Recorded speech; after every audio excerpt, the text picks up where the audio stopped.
Gavin Starks is the CEO of the Open Data Institute.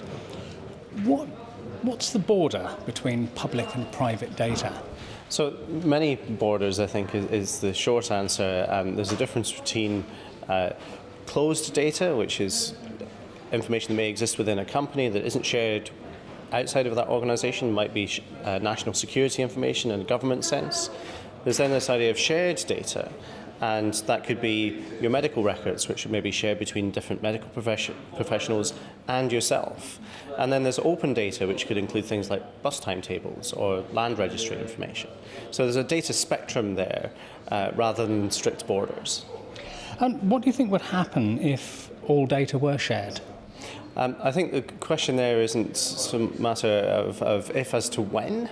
I think we already see a huge transition of data sharing between the state and companies, and between the state and individuals, and between companies and individuals.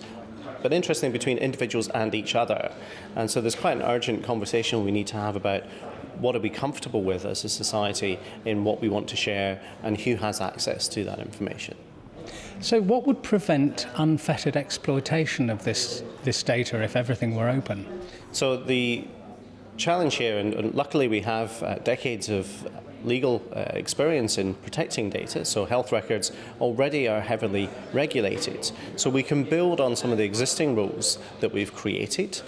We also have to then think about the future. If you think the web of data that is building up at the moment is going to be much, much bigger than the web is today, and it's international. So we need to start thinking through what are the potential consequences here of unfettered access from a commercial point of view, or even from a government or state perspective, to information, whether that's open data or whether it's shared.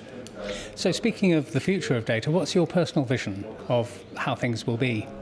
So my vision really is around what conversation can we have in the public domain about where that social contract is going to lie.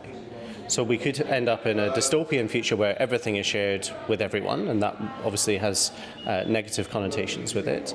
We could end up in a situation where surveillance is pervasive, and that would be equally bad. So we really need to have an open conversation between our citizens, between companies, and between our governments as to really what kind of society we want to live in, given that our digital identities and our physical identities are starting to merge. Thank you very much. Thank you.